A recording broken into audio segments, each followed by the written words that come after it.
Assalamualaikum, selamat pagi buat anak-anak ibu semuanya yang berada di rumah. Mudah-mudahan kalian semua berada dalam keadaan sehat walafiat. Bagaimana? Tetap semangat untuk belajar? Jumpa lagi dengan Bu Guru Novi. Kali ini kita akan melanjutkan pembelajaran kita tema 1. Tema 1, organ gerak hewan dan manusia. Subtema 3, lingkungan dan manfaatnya. Pembelajaran 2. Pelajaran 1. Dengan mengamati gambar, siswa mampu memahami kelainan tulang sebagai salah satu organ gerak manusia dengan peduli. 2. Dengan membaca, siswa mampu mengolah informasi dari bacaan dan menentukan ide pokok dari setiap paragraf dengan tanggung jawab. 3. Dengan menggambar, siswa dapat membuat komik dengan baik percaya diri. Pelajaran yang kita bahas adalah IPA, Bahasa Indonesia, dan SBDP. Kita mulai pembelajaran 2. Tangan-tangan dan kaki para pengrajin gerabah begitu cekatan dan terampil membentuk tanah liat menjadi gerabah-gerabah yang bernilai seni tinggi. Dari situ dapat kamu lihat betapa rangka dan otot, khususnya pada tangan dan kaki, mampu berfungsi dengan baik. Apa yang akan terjadi jika salah satu organ gerak tersebut tidak dapat berfungsi sebagaimana mestinya? Sudah memahami bahwa pengrajin gerabah memanfaatkan organ geraknya ketika membuat kerajinan. Gerabah dapat dibentuk menjadi beragam kerajinan karena adanya tekanan dari tangan pengrajin. Tulang pada tangan mempunyai fungsi dalam pembentukan gerabah. Semakin sering menggunakan organ gerak, semakin baik pula hasil kerajinannya. Ketika membuat kerajinan, pengrajin tetap harus memperhatikan kesehatan organ gerak. Setiap gerakan pengrajin harus dilakukan dengan benar. Pengrajin tidak boleh melakukan gerakan yang terlalu berat dan dipaksa untuk bekerja secara terus-menerus. Selain itu, posisi duduk ketika membentuk gerabah juga perlu diperhatikan. Jika posisi duduk tidak diperhatikan, organ gerak kita akan mengalami gangguan. Kali ini kita akan belajar tentang macam-macam kelainan pada organ gerak pasif atau tulang. Gangguan yang terjadi pada tulang akan menyebabkan penyakit. Penyakit pada tulang dapat terjadi karena kelainan sejak lahir, kekurangan vitamin, kebiasaan duduk, atau kecelakaan. Yuk kita perhatikan macam-macam kelainan pada organ gerak pasif atau tulang pada uraian berikut. 1. Fraktura atau patah tulang. Fraktura adalah penyakit pada tulang karena kecelakaan yang menyebabkan tulang menjadi patah. Berdasarkan jenisnya, fraktura dapat dibedakan menjadi 2, yaitu fraktura tertutup dan fraktura terbuka. Fraktura tertutup adalah patah tulang yang tidak merobek atau tidak keluar dari kulit maupun otot. Sementara fraktura terbuka adalah patah tulang yang merobek atau menembus kulit maupun otot. 2. Osteoporosis. Osteoporosis adalah kelainan pada tulang yang disebabkan karena adanya pengeroposan tulang. Pada penderita osteoporosis, proses penghancuran tulang lebih cepat daripada proses pembentukan tulang. Hal ini karena tubuh sudah tidak mampu lagi menyerap dan menggunakan kalsium secara normal. 3. Fisura atau retak tulang. Fisura atau retak tulang adalah kelainan tulang yang menimbulkan keretakan pada tulang akibat kecelakaan. Retak tulang dapat diperbaiki karena adanya zat dalam tulang yang akan membentuk sambungan. 4. Lordosis. Lordosis adalah kelainan tulang karena sikap duduk yang salah sehingga tulang belakang melengkung pada daerah lumbalis. Hal ini akan mengakibatkan posisi kepala tertarik ke belakang. Bentuk tulang belakang pada penderita lordosis melengkung ke depan. 5. Skoliosis. Skoliosis adalah kelainan tulang karena sikap duduk yang salah sehingga tulang belakang melengkung ke arah samping. Hal ini akan menyebabkan badan akan bengkok membentuk seperti huruf S. 6. Kifosis. Kifosis adalah kelainan tulang karena sikap duduk membungkuk sehingga tulang belakang membengkok ke belakang. Kamu sudah mengetahui macam-macam kelainan pada organ gerak pasif atau tulang pada manusia. Coba kamu amati kembali gambar tentang kelainan organ gerak manusia, terutama lordosis, skoliosis, dan kifosis. Amatilah bentuk tulangnya dari masing-masing gambar tersebut. Kemudian, buatlah model sederhananya dengan menggunakan tanah liat. Langkah kerja 1. Siapkan tanah liat dan air. 2. Campur dan aduklah tanah liat dengan air. 3. Remas-remas atau injak-injaklah tanah liat yang sudah tercampur air tersebut dan pastikan sampai lengket. Jangan sampai encer atau masih terlalu kasar. 4. Bentuklah adonan tanah liat tersebut menyerupai tokoh manusia yang mengalami kelainan tulang lordosis, skoliosis, dan kifosis. 5. Setelah terbentuk, keringkan dengan mengangin-anginkannya. Jangan dijemur langsung di bawah terik matahari karena akan menyebabkan terjadinya retakan dan pecah.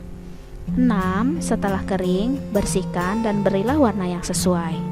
Kamu juga bisa menggunakan plastisin untuk membuat model sederhananya jika kamu susah mendapatkan tanah liat. Semua organ dalam tubuh kita, termasuk organ gerak, harus terus kita jaga. Kita harus selalu memperhatikan setiap gerakan yang kita lakukan. Setiap gerakan harus kita lakukan dengan benar untuk menghindari terjadinya gangguan dan kelainan pada organ gerak kita, khususnya tulang. Pada pembelajaran sebelumnya, kamu sudah menentukan ide pokok setiap paragraf. Sekarang, kamu akan menentukan kembali ide pokok setiap paragraf dari teks yang berbeda. Sebelum menentukannya, bacalah terlebih dahulu teks dengan seksama.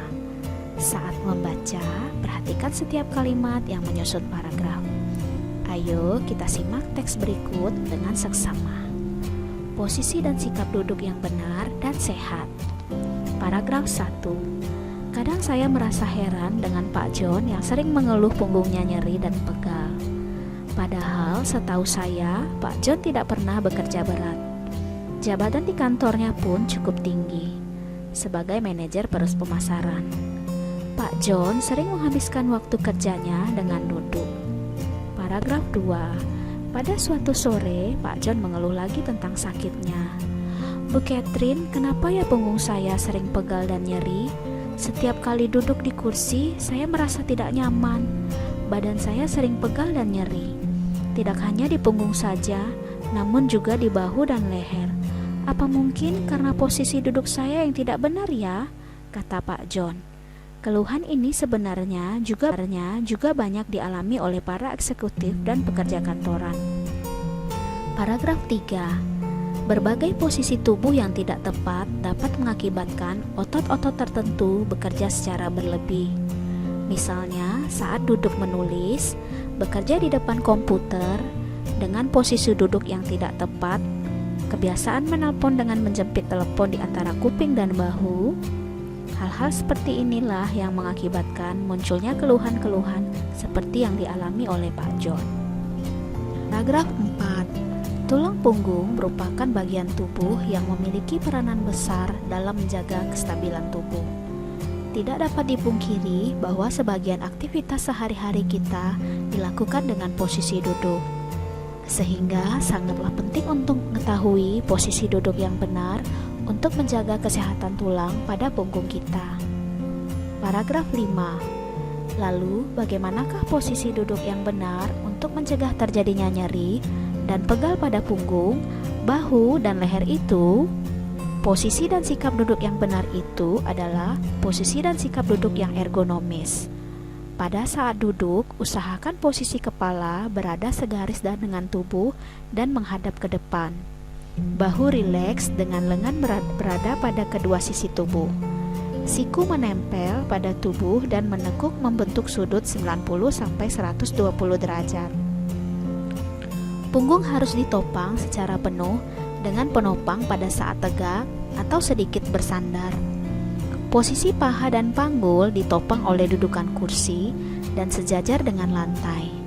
Sedangkan lutut setinggi panggul membentuk sudut 90 derajat. Paragraf 6. Meskipun sudah dapat melakukan posisi dan sikap duduk ergonomis, Namun juga tidak boleh duduk dengan jangka waktu yang lama. Oleh karena itu, seringlah beranjak atau sekedar mengubah posisi. Jika diperlukan, lakukan gerakan peregangan agar otot-otot kembali lemas dan tidak terjadi kekakuan. Paragraf 7. Selain itu, pada saat duduk, jika ingin mengambil sesuatu yang berada di belakang, jangan sampai memuntir punggung. Sebaiknya, putarlah keseluruhan tubuh sebagai satu kesatuan. Paragraf 8. Memenuhi kebutuhan cairan tubuh juga dapat menjaga kesehatan tulang kita. Meskipun kebutuhan cairan tiap orang berbeda-beda, namun paling tidak kita harus minum minimal 6 gelas sehari. Hal ini berfungsi untuk menjaga kelembapan otot dan tulang sehingga dapat dengan rileks melakukan fungsinya. Paragraf 9. Ada yang tidak kalah pentingnya lagi, yakni pilihlah meja dan kursi yang tepat pula. Dengan demikian, agar terhindar dari timbulnya rasa nyeri dan pegal setelah duduk. Nah, anak-anak, berdasarkan bacaan tersebut, tentukan ide pokok masing-masing paragraf. Kamu sudah membaca bacaan di atas, bukan? Tentunya kamu sudah memahami isi bacaan tersebut. Bacaan di atas bisa disajikan ke dalam bentuk komik agar lebih menarik. Lantas, apakah komik itu? Komik adalah suatu bentuk seni yang menggunakan gambar-gambar tidak bergerak dan disusun sedemikian rupa sehingga membentuk jalinan cerita. Biasanya, komik dicetak di atas kertas dan dilengkapi dengan teks. Teks dalam komik berfungsi untuk menjelaskan, melengkapi, dan memperdalam penyampaian gambar secara keseluruhan. Teks atau kata-kata biasanya disajikan dalam gelembung-gelembung yang diserasikan dengan gambar.